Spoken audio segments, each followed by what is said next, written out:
position. Il y a conflit de ce type, polarisation de ce type, parce qu'il y a des divergences. Ces divergences peuvent conduire à une certaine haine, mais au-delà de la haine, c'est une vision. C'est une vision, il y a des visions qui s'affrontent.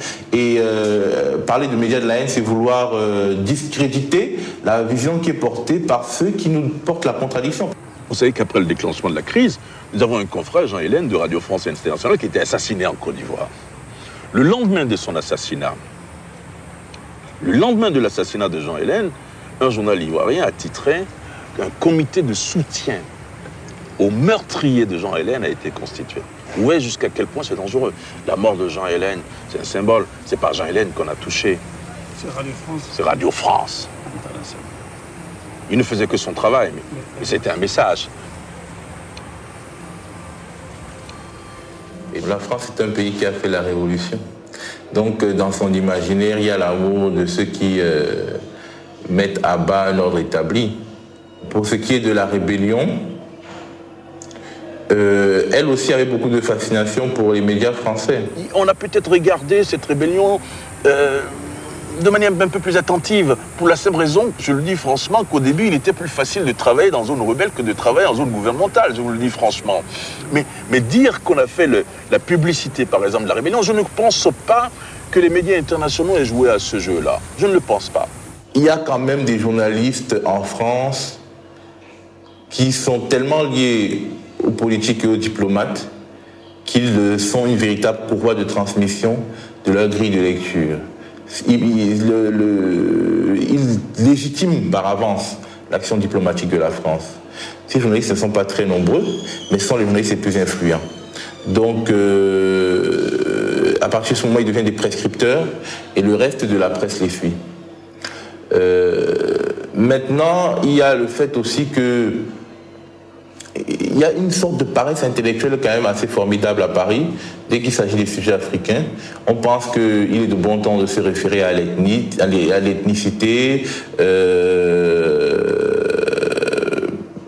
aux haines ancestrales, au Rwanda qui serait l'archétype des crises africaines.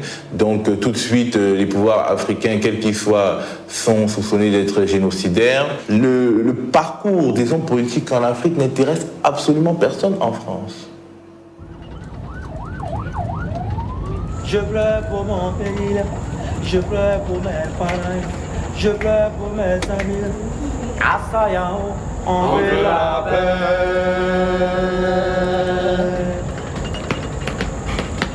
Adayango, looking at Dalago. Adayango, looking at Dalago. Adayango, looking at Dalago. Adayango, looking at Dalago.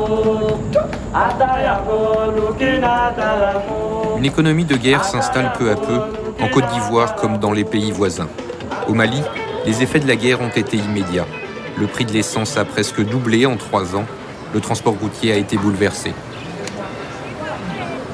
Le problème de Côte d'Ivoire, ça pose beaucoup de problèmes. Ça nous concerne, parce que Côte d'Ivoire, Mali, c'est le même pays. Surtout au plan commercial, chez nous maintenant, c'est mort. Parce que le véhicule qui passe entre Côte d'Ivoire et Bamako par jour, ça fait plus de 1000 camions. D'habitude. Mais aujourd'hui, ça ne vaut même pas 50 ou bien 20 véhicules. Aujourd'hui.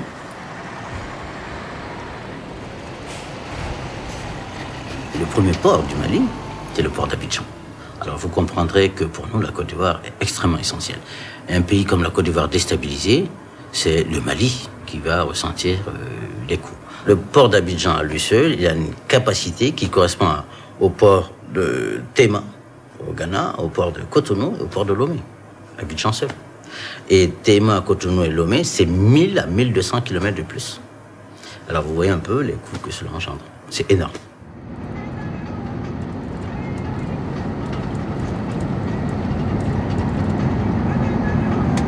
Le cacao continue d'alimenter les caisses des loyalistes et de l'armée régulière. Le coton et les diamants prennent, eux, le chemin de Ouagadougou et de Bamako via la rébellion. Honnêtement, les chefs de la rébellion, tous ces politiciens ivoiriens ne sont pas pressés que la crise prenne fin. Parce que c'est vrai que les gens ils s'enrichissent. Trafic de coton, trafic de cacao, trafic des accointances avec un moment donné la Sierra Leone et le Libéria pour faire du trafic de diamants. Et tout ça, le FPI en profite, la rébellion en profite, les chefs de la rébellion en profitent. Ils ont acheté des maisons un peu partout, au Burkina Faso, au Mali, en Côte d'Ivoire, de l'argent dans les banques de ces pays africains, avec le silence coupable des chefs d'État africains.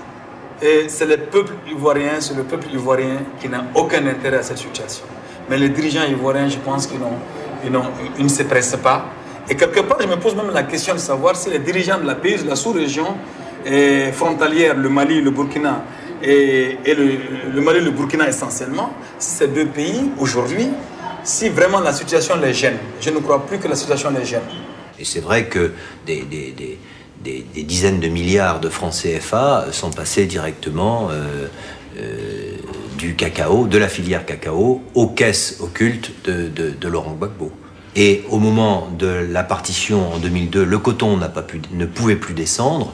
Donc s'il ne pouvait plus descendre, il remontait pour aller trouver un port ailleurs, qui pouvait être l'un des deux ports ghanéens ou bien le port togolais. Et c'était tout à fait normal qu'il passe par Ouagadougou, je dirais, c'est les routes goudronnées passent par là. Je ne suis pas sûr que la rente qui est prélevée sur le coton atteigne l'importance de ce que rapporte le diamant. C'est pas comparable.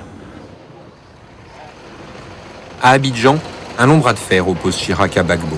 Les deux hommes s'affrontent sur le renouvellement de la plupart des contrats signés par les grandes compagnies françaises avec le pouvoir ivoirien.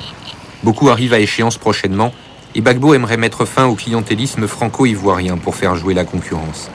Un projet notamment est au cœur du contentieux, celui du 3e pont d'Abidjan. Pour le construire, une société chinoise aurait fait une offre bien plus intéressante que celle venant de Paris. La bataille d'Abidjan est aussi une affaire très juteuse pour certaines multinationales dont Laurent Gbagbo a finalement renouvelé les contrats. En 2003, après avoir essayé de le virer, en 2003, ils font avec. Et lui, intelligemment, il donne à toutes les grandes entreprises françaises. Bouygues obtient le renouvellement pour son eau et électricité. France Télécom s'installe à Abidjan et le patron sert tous les services. Bolloré obtient le port. Castel, il n'y a pas de problème pour la bière. Je veux dire, c'est absolument incroyable de voir une façon assez habile. Laurent Gbagbo, finalement, joue de l'influence des grands groupes français, qui, eux, ont leur intérêt à court et moyen terme, contre, finalement, l'Élysée, et en faisant jouer l'influence qu'ils peuvent avoir auprès de Chirac. Dans un continent comme l'Afrique, je pense que quand Bouygues ou Bolloré ont envie d'emporter un marché, ils ne font pas intervenir Jacques Chirac. Ils graissent la patte directement à l'appareil d'État du pays en question. Et l'affaire est faite. Ça va beaucoup plus vite et ça coûte souvent moins cher. C'est dans ce contexte que Laurent Gbagbo décide de riposter à l'agression libérienne dans l'ouest de la Côte d'Ivoire. Il aide des rebelles à chasser Charles Taylor de Monrovia avec l'accord tacite de l'Afrique du Sud, ce qui provoque d'autres destructions dans un pays déjà dévasté. We are over 200. 200? Yes. Yes, 10. And everybody fled away? Everybody fled away. When you heard what, firing? We had firing from Clay. We all ran. Oh, yes. Down there. So you fled away? Yeah. Has everybody fled to Monrovia or some in the bush? Few people left in the bushes here. Yes. And when you came back? Everything spoiled. It took everything away. Destroyed? Destroyed everything. Nothing? No school. No school at all? No school. No go hospital. We don't have no safe drinking water here. No drinking water? Yeah. No toilet, no safe drinking water. I know. You don't have any well? No well. No well at all? The children scared to see you. That's why they are scared. Yeah, they are scared because of this. But you haven't seen any white men during the war? I saw white men, but they were not coming in the bush and when you press. Yes. En 2003, Charles Taylor est contraint à quitter Monrovia pour un exil doré au Nigeria, le Nigeria qui rêve de contrôler l'Afrique occidentale. Taylor, le principal financier des rébellions de la sous-région, n'est plus en état de nuire. Paris, qui l'a souvent protégé, a dû céder face à la détermination américaine et sud-africaine. À la tête de cette coalition anti-Taylor, on retrouve en effet l'Afrique du Sud de Thabo Mbeki. Mbeki qui ne tarde pas à s'affronter à la diplomatie de Jacques Chirac, tout comme aux ambitions régionales du Nigeria.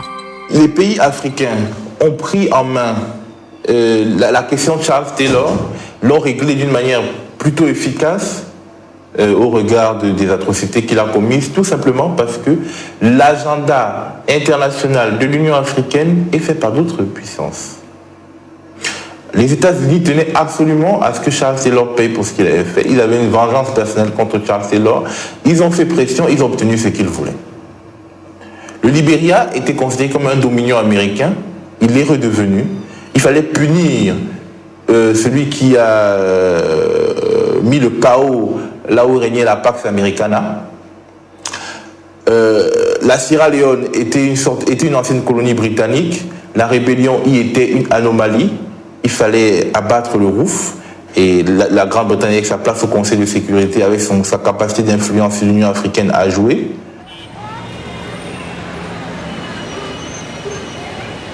Aujourd'hui, à Monrovia, la vie reprend difficilement. Les 4x4 des ONG et de l'ONU sont omniprésents. Le pouvoir des organisations internationales y est unique au monde. Après avoir été soigneusement désossé, l'immeuble qui les abritait autrefois est squatté par des milliers de déplacés de guerre.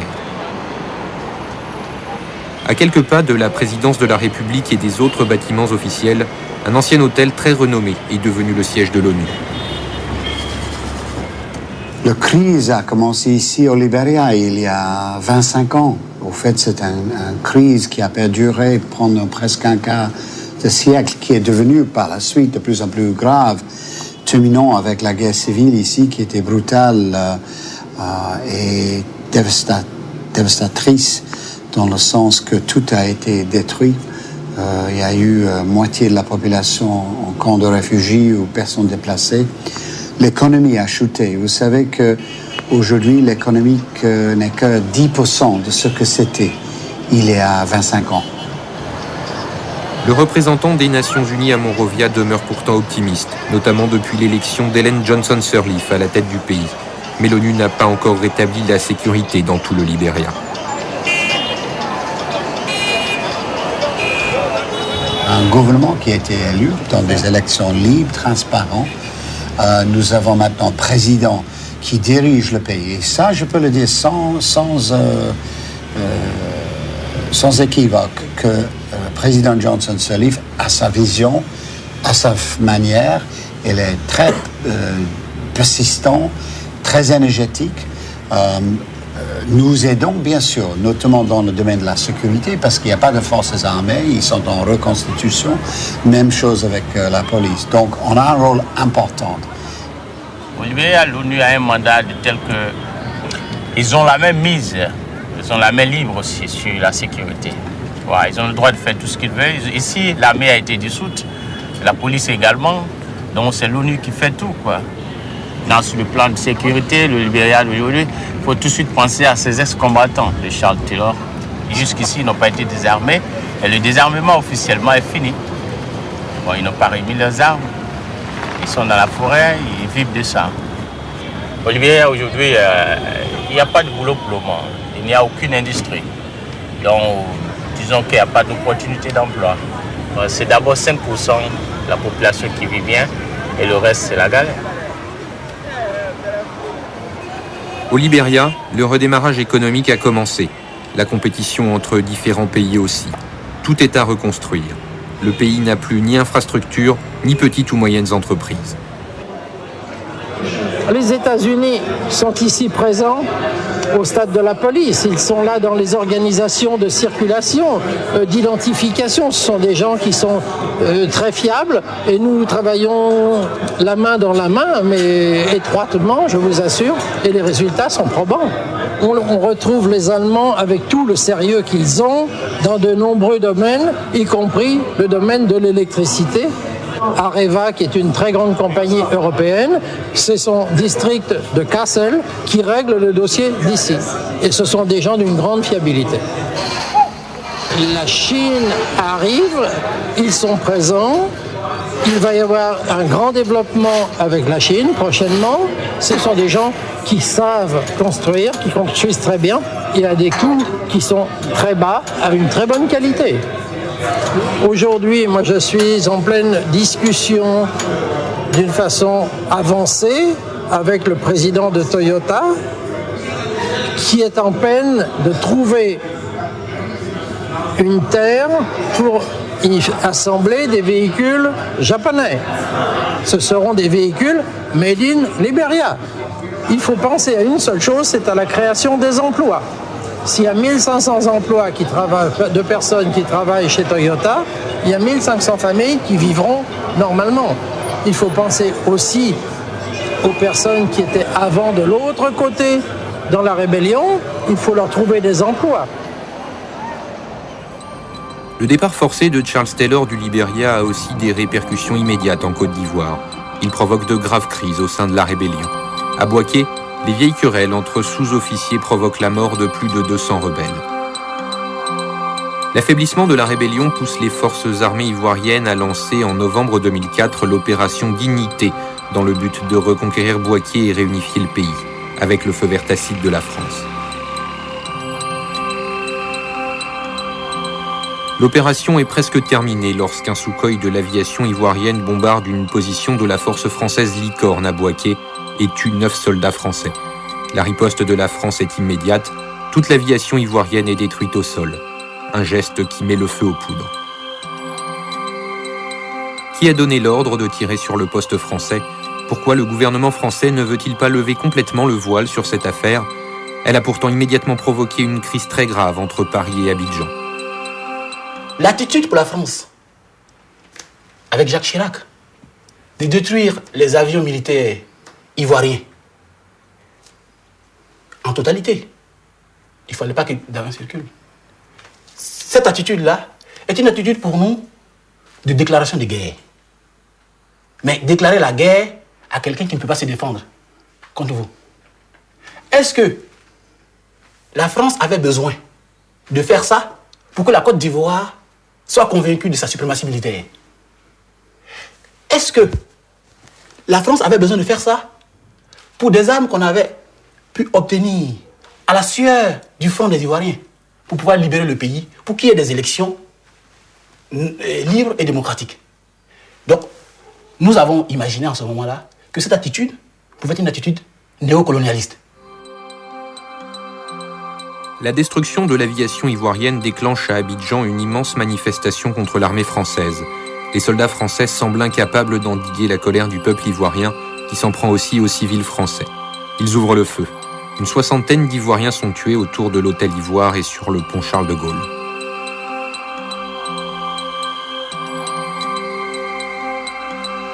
Et ce qui m'a marqué dans cela, c'est que ce sont les Français qui contrôlent les identités des Ivoiriens dans leur pays. Et c'est des choses que j'ai rarement vues ou entendues, si ce n'est que c'est un pays occupé. Après cela, après les événements de novembre, tout est rentré dans l'ordre, mais c'était tellement chaud qu'il y a des gens, des Français, qui n'avaient jamais vu ça ici. Ils n'avaient jamais vu la réaction aussi violente des Ivoiriens qui côtoyaient tous les jours. Et il y a des gens qui ont préféré rentrer pour toujours. Parce qu'ils ont énormément perdu aussi dans cette affaire. On a eu l'impression que la Côte d'Ivoire était en train enfin de se décoloniser. Et donc de bouter hors le colonisateur colonialiste. C'était une impression qui était d'ailleurs soigneusement entretenue par le pouvoir en place, par le régime de Laurent Gbagbo, dans une orthodoxie idéologique parfaite. On ne peut plus accepter. On ne peut plus accepter la France-Afrique. Si encore parce qu'il n'y a pas d'élection, ils ne vont pas garantir le pouvoir de Gbagbo. Autrefois, c'était un lieu d'expression libre. Situé au cœur du plateau, le quartier des affaires et des ambassades, on l'appelait la Sorbonne d'Abidjan. Aujourd'hui, c'est le haut lieu des patriotes, tous des inconditionnels de Laurent Gbagbo. La crise ivoirienne est beaucoup plus importante qu'on l'imagine pour toute une génération de jeunes Africains, avec même ses excès. Beaucoup de responsables français en particulier. Ils ont sous-estimé, ils ont pensé que les patriotes en Côte d'Ivoire, c'était juste une bande de minoritaires manipulés comme ça par le pouvoir. Ils n'ont pas compris et ils ont commencé à comprendre quand ils ont vu que des grands pays africains défendaient Laurent Gbagbo. Il va apparaître comme l'homme qui dit non, et si demain il se fait flinguer pour une raison ou pour une autre, s'il y a un coup d'État, ce sera toujours l'homme qui aura résisté aux Français. Mais c'est vrai que là, c'est pas simplement, je veux dire, une restauration française, c'est vraiment une question aussi de génération et de nouvelles générations qui maintenant considèrent qu'ils sont chez eux. Il n'est plus possible aujourd'hui d'avoir une politique vicieuse cachée dans un beau papier carton, dans un beau papier cadeau. On ne peut plus réussir à faire croire à l'Afrique qu'on travaille pour elle, à perpétuer le système de la France-Afrique sans conséquence au sein de l'opinion. Les Africains ne sont pas idiots. Ils ont Internet, ils ne peuvent plus croire que ce système ne doit pas être réformé. Mais moi, je dirais que la Côte d'Ivoire est en train de vivre sa crise de croissance comme un être humain qui arrive à la puberté et qui commence à voir des choses et qui dit merde, c'est pas, ça devait pas être comme ça, je dois faire comme ça, je dois me tenir comme ci. Et c'est ce qui fait que les parents même ne comprennent pas bien le comportement de l'enfant. Il est en train de grandir. Nous demandons à nous affranchir de la tutelle des pays développés, par exemple. Lors des événements de 2004, aucun Français n'a été tué, mais des milliers d'expatriés quittent définitivement la Côte d'Ivoire. De 50 000 dans les années 80, les Français ne sont plus aujourd'hui que 3 à 4 000. Autant dire qu'une page historique est tournée pour la France comme pour la Côte d'Ivoire.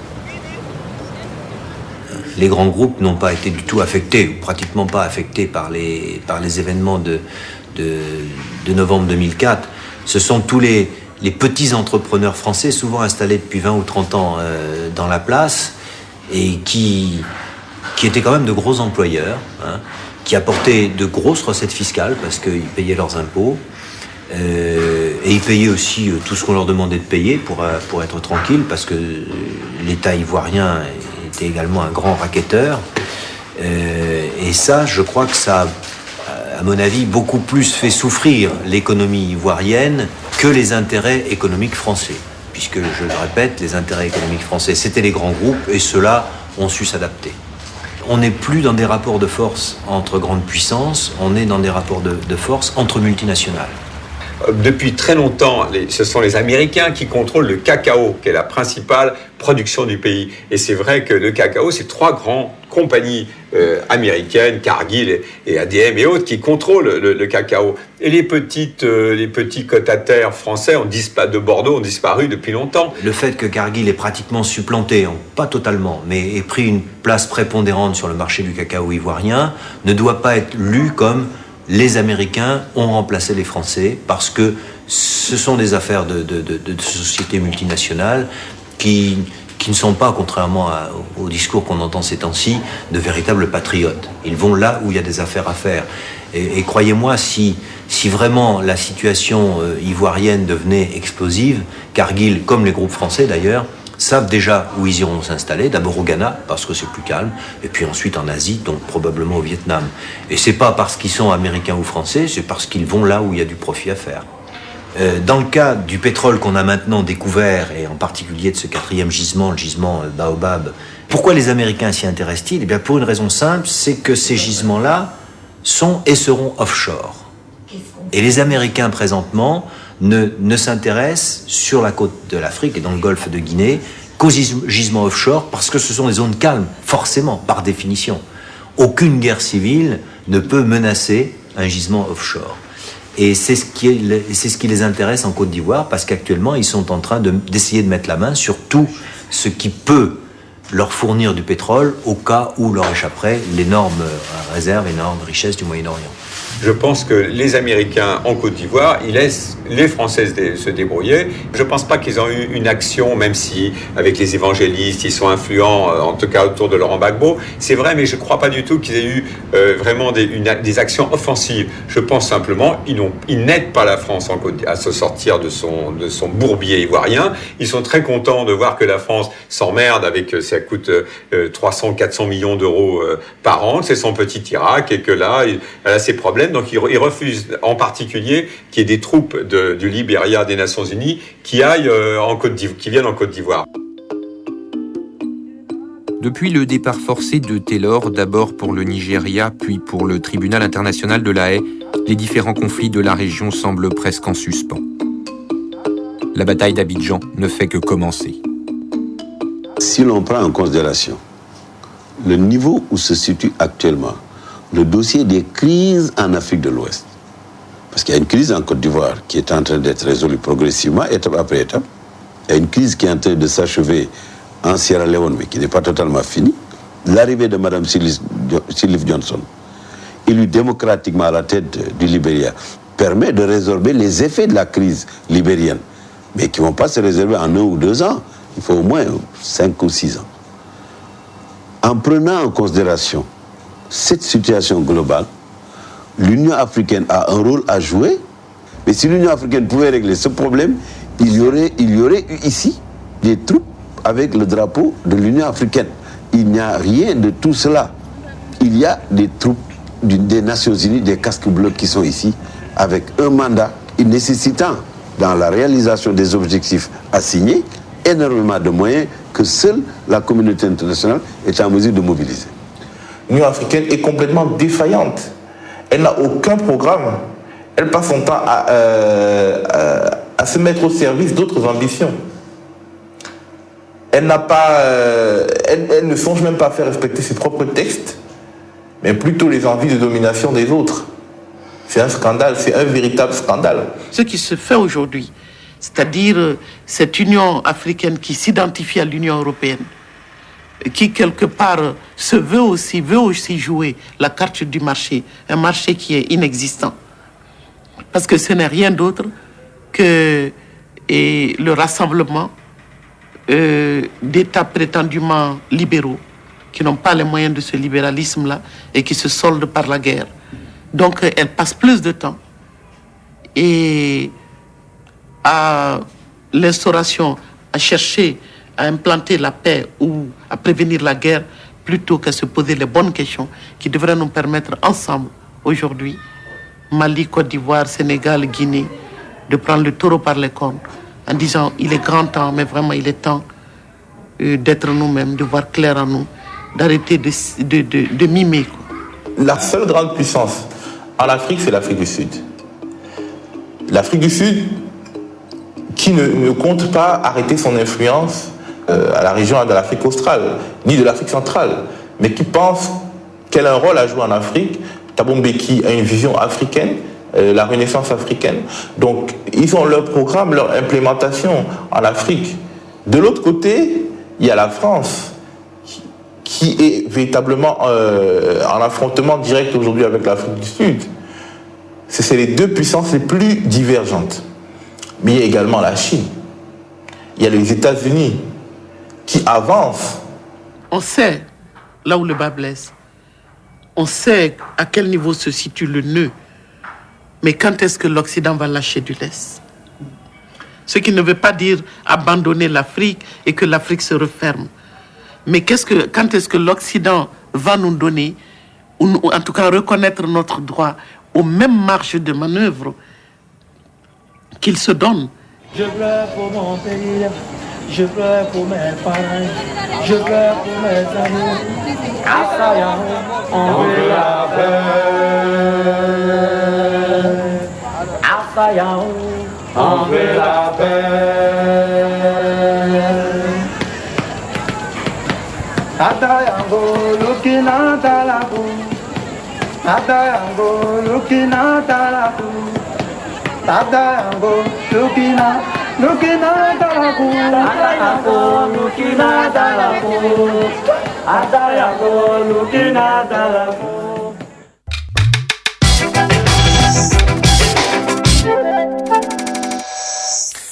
À bien des égards, le Sénégal a eu plus de chance que la Côte d'Ivoire.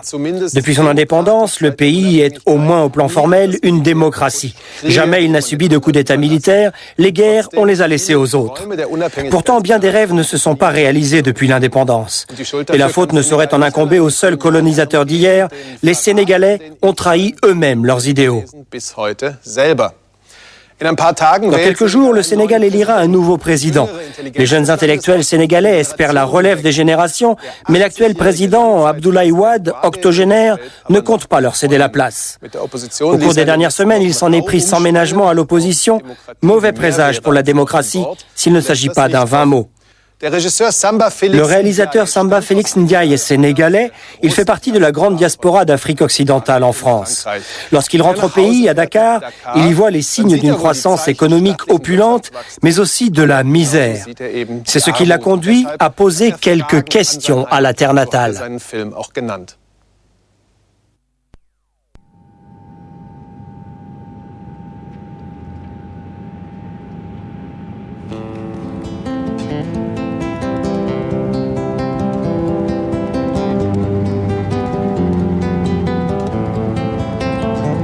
Chaque fois que je viens à Dakar, dès la descente de l'avion sur la presqu'île du Cap-Vert, je m'émerveille. Ça me noue les tripes. Et je me dis que j'habite dans un endroit merveilleux, la presqu'île du Cap-Vert, la partie la plus avancée de l'Afrique de l'Ouest, dans l'océan Atlantique, face à l'Amérique latine, au Brésil. J'en ai rêvé des milliers de fois. Et puis je débarque dans cet aéroport devenu avec le temps un aéroport international, mais qui n'a pas changé depuis Mermoz. Les chariots sont brinque-ballants, déglingués. C'est étroit, petit, on y souffle, mais voilà, on est au pays.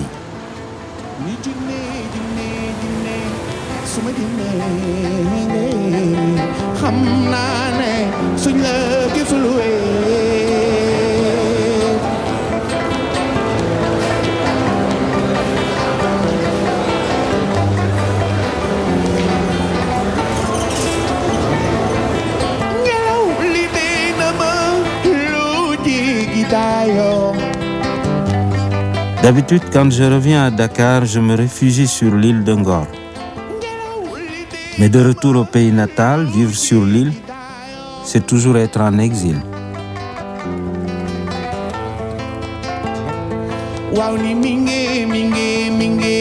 Cette fois, il me fallait une base sur le continent, comme on dit.